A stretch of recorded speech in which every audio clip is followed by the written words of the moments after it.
Mendengar derap langkah membuat Yuju ketakutan setengah mati. Ia berharap ia tidak bertemu dengan orang yang jahat lagi kali ini. Ya ampun, tangan lo berdarah. Laki-laki tersebut memegang tangan Yuju yang sekarang tengah mengeluarkan banyak darah. Yuju memperhatikan wajah laki-laki tersebut dengan tenaga yang masih ada. Ia tidak kenal dengan lelaki tersebut. Kenapa lelaki tersebut khawatir melihat keadaannya? Lo masih kuat kan? Gue bawa ke rumah sakit ya.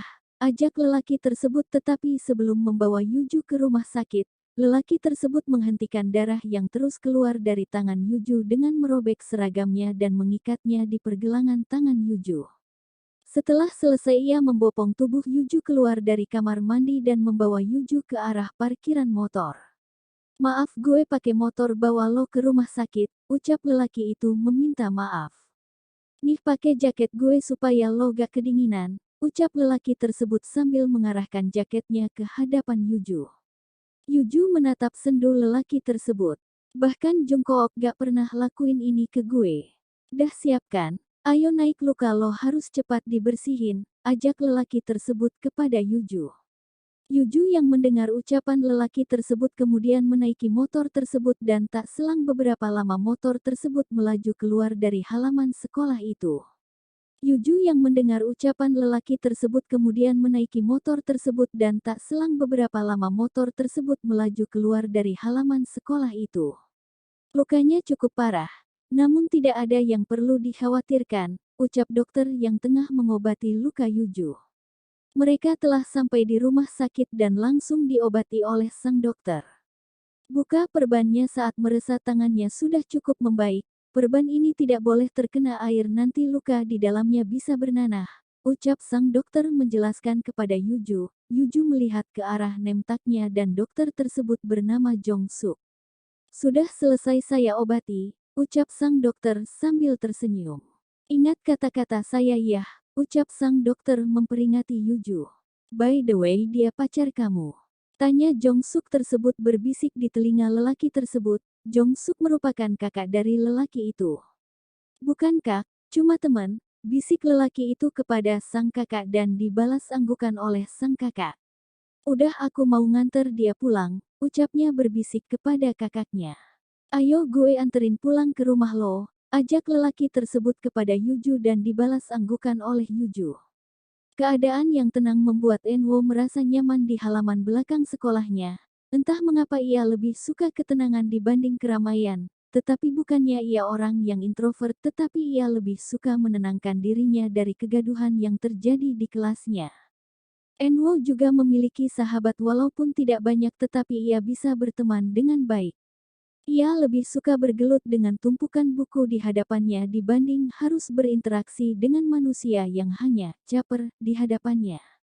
Ia terus saja menikmati ketenangan yang terjadi halaman sekolah miliknya sampai-sampai ia dapat merasakan hembusan angin yang menerpa kulitnya.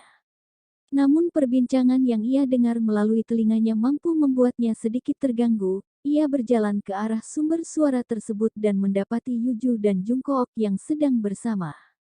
Namun sepertinya Jungkook berulah lagi kepada Yuju sekarang, pikirnya. Ia dapat melihat jelas bagaimana Jungkook menghancurkan hati Yuju dengan perkataan pedasnya. Ia melihat Yuju terduduk lemas di rerumputan halaman itu. Enwo berjalan ke arah Yuju dan mengeluarkan sapu tangannya lalu langsung menyodorkannya ke arah Yuju. Udah, gak usah nangis lagi Ju. Yuju mengangkat kepalanya dan menatap Enwo. Ia tidak membalasnya namun mengambil sapu tangan yang Enwo berikan kepadanya. Cowok kayak dia gak pantas lo tangisin. Tunjukin ke dia kalau lo emang benar dibanding cewek yang kemarin ngebully lo di kamar mandi. Udah bangkit Ju, bentar lagi bel masuk nanti lo telat. Enwo membantu Yuju untuk bangkit dari duduknya dan menghapus air mata Yuju dengan tangannya. Ayo gue anterin ke kelas lo. Yuju menganggukkan kepalanya dan berjalan beriringan dengan Enwo. Di sepanjang koridor kelas banyak yang memperhatikan mereka berdua dengan tatapan kebingungan. Yuju yang masih tengah bersedih tidak memperdulikan tatapan mereka dan memilih untuk terus berjalan. Mereka berdua telah sampai di depan pintu kelas Yuju. Ketiga sahabat Yuju yang melihat Yuju bersama Enwo langsung berlari ke arah Yuju. Wadaw, pangeran berkuda dari mana nih? Tanyanya Jihyo dengan gombalan mautnya. Enwo yang melihat hal itu hanya mampu bergidik ngeri ke arah Jihyo. Ingat pacar lo Hyo, ucap Chaeyon sambil memukul kepala Jihyo dari belakang membuat Jihyo mengadu kesakitan. Gue ingat kali, tapi kalau godaannya kayak begini mana kuat gue, ucapnya sambil mengelus kepala bagian belakangnya yang baru saja dipukul oleh Chaeyon. Euna yang melihat kegaduhan yang dilakukan oleh kedua sahabatnya tersebut tidak memperdulikannya, ia lebih memilih untuk memeriksa keadaan Yuju sekarang. Lo gak diapa-apain kan sama si Jungkook? Euna memeriksa keadaan tubuh Yuju takut jika Jungkook melakukan kekerasan kepada Yuju. Gue gak apa-apa kok gak usah khawatir. Yuju menghentikan aktivitas Euna yang terus saja memeriksa keadaan dirinya. Makasih ya Wo udah nganterin gue, ucap Yuju berterima kasih. Iya santai aja, kalau gitu gue balik ke kelas dulu ya. Enwo tersenyum kepada mereka. Lalu Enwo membalikkan badannya dan langsung berjalan menuju kelasnya. Makasih ya pangerannya Jihyo. Jihyo melambaikan tangannya dan terus saja menatap ke arah punggung Enwo. Enwo yang baru saja keluar dari perpustakaan untuk membantu Bu Rima merapikan perpustakaan seketika terpaku melihat Yuju yang tengah berdiri di lapangan sekolahnya. Entah apa yang dirasakannya jika berdekatan dengan Yuju, ia menggelengkan kepalanya pelan dan langsung membuang pikiran tadi jauh-jauh. Namun ia terkejut ketika melihat bola berwarna oranye mendekat ke arah Yuju. Ia melihat Yuju pingsan akibat terkena pantulan bola basket cukup keras. Tanpa berpikir panjang Enwo langsung berlari ke arah lapangan dan menggendong tubuh Yuju untuk membawanya ke UKS sekolah. Masa bodoh dengan tatapan semua siswa yang melihatnya terkejut. Ia terus berlari membawa Yuju dengan gendongan ala bridal style. Ia tidak tahu mengapa ia harus peduli kepada Yuju sekarang. Padahal Enwo merupakan salah satu murid yang tidak pernah memperdulikan keadaan sekolah dan teman-temannya.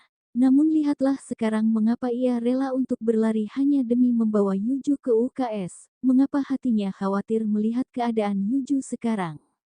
Enwo sudah berada di depan pintu UKS lalu langsung masuk ke dalam sana dan meletakkan tubuh Yuju di ranjang UKS tersebut. Penjaga UKS yang melihat hal itu cukup terkejut dan langsung memeriksa keadaan Yuju.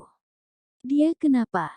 Tanya Mina seorang gadis berambut sebahu yang merupakan ketua ekskul untuk pelatihan PMR Putri. Kepalanya tadi kena bola terus tiba-tiba pingsan. Mina mengangguk mengerti mendengar penjelasan yang Enwo berikan kepadanya. Kemudian Mina memeriksa tubuh Yuju kembali. Kepalanya kayaknya terbentur cukup keras dan dia syok makanya dia pingsan tapi gak ada yang perlu dikhawatirkan mungkin beberapa menit lagi dia bakalan sadar. Ucap Mina membuat Enwo bernapas lega. Ya udah kalau gitu gue pergi dulu ya balik ke kelas soalnya jam jaga gue udah habis nih mungkin 15 menit lagi bakalan ada yang gantiin jaga. Oh iya itu ada gelas sama ceret air, kalau dia udah sadar jangan lupa dikasih minum dulu, lanjut Mina sebelum ia benar-benar meninggalkan Enwo sendirian. Jungkook yang baru saja masuk ke dalam UKS langsung berjalan ke arah Yuju yang masih menutup matanya, tangannya terjulur untuk mengelus dahi Yuju. Namun Jungkook melupakan satu hal, ia membalikkan badannya dan menatap tajam mata Enwo menusuk ke dalamnya. Lo siapa berhak ngegendong Yuju tadi? Tanya Jungkook sedikit membentak kepada Enwo. Enwo yang mendapat perlakuan tersebut tersenyum miring menatap Jungkook. Emang lo siapa Yuju? Tanya Enwo memutar balikan pertanyaan yang Jungkook lontarkan kepadanya. Lo nyari ribut sama gue? Jungkook menarik kerah baju Enwo ke atas. Gue suami dia, lanjut Jungkook marah kepada Enwo. Mata cowok itu seperti sedang mengeluarkan api sekarang melihat keberanian yang dipunya oleh Enwo. Suami? Tanya Enwo sambil menaikkan salah satu alis matanya. Suami macam apa lo yang ngebentak istri sendiri hanya untuk ngebelah sahabat lo yang berperilaku bejat itu, ucap Enwo membuat Jungkook marah mendengar kalimat yang diucapkan oleh Enwo. Cowok yang masih memakai pakaian basket tersebut mengepalkan tangan kanannya sementara itu tangan kirinya masih saja memegang kerah baju Enwo.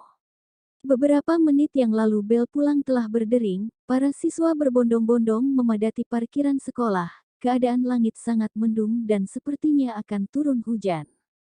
Hanya gadis dengan surai hitam panjang yang terus termenung di dekat jendela kelasnya tanpa peduli bel pulang sejak tadi sudah berbunyi. Ia menunggu keadaan sekolahnya benar-benar sepi. Tadi sahabatnya sudah menawarinya untuk pulang bersama namun ia menolaknya. Ia hanya ingin sendiri sekarang menumpahkan kesedihannya sendiri, mengutuk kehidupannya sendiri, dan menangisi kehidupannya sendiri tanpa ada orang di sampingnya. Beberapa menit ia lewati hanya untuk membuat dirinya tenang terbebas dari segala kebisingan. Setelah merasa cukup untuk bersedih ia keluar dari kelasnya dan berjalan ke arah gerbang sekolah untuk memesan taksi online. Ia mengambil handphonenya dari saku roknya. Ia mendesah kala melihat baterai handphonenya yang sudah hampir menipis. Ia mengerutkan alisnya kala melihat pesan dari nomor yang tidak dikenal. Ia terkejut saat melihat pesan yang berisi foto Jungkook yang sedang mengendarai mobil. Ia melihat pesan yang baru saja masuk lagi ke dalam handphonenya. Gimana gue gak main-mainkan dengan ucapan gue, harusnya lo itu mati dari kemarin. Yuju memegang kuat handphonenya untuk menyalurkan emosi kala melihat foto itu. Ia yakin bahwa Lisa yang sudah mengirimkannya pesan tersebut. Baru saja ia ingin membalas pesan itu namun handphonenya mati di saat ia sedang mengetik pesan. Ia mengumpat dalam hati tentang keberanian Lisa padanya. Mengapa Lisa harus melakukan ini padanya? Sudah cukup masalah yang ia hadapi sekarang, orang tuanya bercerai. Ia hidup dengan segala kekerasan yang diberikan ayahnya, penolakan yang selalu diberikan Jungkook kepadanya dan sekarang Lisa ingin menambahkannya.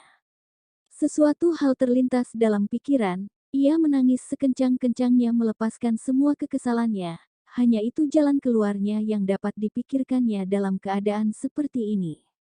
Angin berhembus kencang menerpa kulit putihnya yang sedari tadi tertimpa oleh basahnya air mata yang terus keluar dari pelupuk matanya. Surai hitam miliknya terus mengikuti hembusan angin yang semakin lama semakin cepat. Angin berhembus kencang menerpa kulit putihnya yang sedari tadi tertimpa oleh basahnya air mata yang terus keluar dari pelupuk matanya. Surai hitam miliknya terus mengikuti hembusan angin yang semakin lama semakin cepat. Kalau emang cuma ini jalan satu-satunya yang bisa membebaskan gue dari kesialan ini, gue pasrah. Yuju mengusap kasar air mata yang membasahi pipinya. Yuju memegang besi yang menjadi penghalang dirinya dengan sungai yang saat ini menghasilkan ombak yang cukup deras. Terima kasih untuk kalian semua yang pernah mengisi hari-hari gue walau kenangan itu bukanlah kenangan yang indah, Yuju berucap dalam hatinya. Terima kasih buat kalian sahabat gue yang selama ini menemani keseharian gue, cuma kalian yang bisa ngertiin gue selama ini. Jungkook menggeram kesal saat melihat pesan yang dikirim ke handphone Lisa tadi. Ia menunggu Lisa dengan perasaan yang marah dan benci. Baru kali ini Jungkook dibodohi oleh seseorang, dan lebih parahnya lagi oleh sahabatnya sendiri. Jungkook melihat Lisa berjalan ke arahnya setelah selesai dari toilet. Jungkook memegang handphone Lisa di genggamannya sambil memutarkannya berulang kali. Lisa mendudukkan dirinya di kursi miliknya semula. Pintar juga lo bohongnya. Jungkook mendekat ke arah Lisa. Tatapan Jungkook yang biasanya tajam dan datar sekarang semakin menajam menatap ke arah Lisa. Lisa yang baru saja mendudukkan dirinya bingung dengan arah pembicaraan Jungkook padanya. Jungkook yang mengerti tatapan kebingungan Lisa segera menunjukkan handphone milik Lisa ke hadapannya. Lisa terkejut kala melihat pesan masuk di handphonenya. Ia menatap was-was Jungkook yang terus-menerus menatapnya. Bener kata Yuju kalau lo itu jahat. Mata Lisa berkaca-kaca, tangannya sudah gemetar tak karuan. Kook aku lakuin ini karena aku cinta sama kamu, Lisa menitikan air matanya. Cih. Lo bilang lo cinta sama gue? Tanya Jungkook sambil berdecih. Lo lupa ingatan atau apa sih? Lo gak inget saat lo nolak cinta gue demi cowok lo yang brengsek dulu? Jungkook mengingatkan Lisa tentang masa lalu mereka. Yap, Jungkook sebenarnya menyukai Lisa sejak dahulu namun Lisa menolak mentah-mentah dirinya. Hal itu membuat Jungkook merasa sedih. Saat Jungkook menjauhi Lisa barulah Lisa merasa kehilangan Jungkook. Setelah setahun mereka berpisah mampu membuat Jungkook melupakan sosok Lisa dalam hidupnya. Namun ada yang berubah di sana, bukan Jungkook lagi yang menyukai Lisa melainkan Lisa yang menyukainya. Lisa berjanji akan membalas cinta Jungkook, namun Jungkook sudah tidak ingin membahas masa lalunya dengan Lisa. Lisa yang mendengar hal itu sedih. Jungkook yang tidak tega memutuskan untuk berteman saja dengan Lisa tanpa melibatkan perasaan apapun. Lo kira gue mainan di sini? Bentak Jungkook membuat Lisa berderai air mata terus-menerus. Lo hampir buat Yuju bunuh diri, Lis, ucap Jungkook sambil menggebrakkan meja di hadapannya. Lisa yang mendapatkan perlakuan tersebut terkejut dan menutup telinga dan matanya. Banyak pasang mata yang menatap perdebatan yang terjadi antara Jungkook dan Lisa. Kenapa gue harus percaya sama cewek macam lo? Jungkook mengacakkan rambutnya frustasi. Apa yang udah lo lakuin sama Yuju selama ini? Tanya Jungkook kepada Lisa, namun Lisa tidak menjawabnya. Jawab gue, Lisa, bentak Jungkook. Gue gak lakuin apa-apa ke dia, Jungkook, ucap Lisa berbohong. Jungkook terkekeh pelan di hadapan Lisa, namun kekeh tersebut bukannya kekeh bahagia namun kekeh menyeramkan. Lo kira gue percaya dengan ucapan lo? Gue gak akan bisa lo bohongin lagi. Jungkook menapar pipi Lisa dengan kuat, baru kali ini ia menamparkan seorang perempuan dalam hidupnya. Kalau terjadi sesuatu sama Yuju, gue gak segan-segan bunuh lo saat ini juga. Jungkook mengambil kunci mobilnya dan bergegas untuk pergi mencari Yuju. Ia pergi dari hadapan Lisa yang masih saja shock akibat perlakuan dirinya.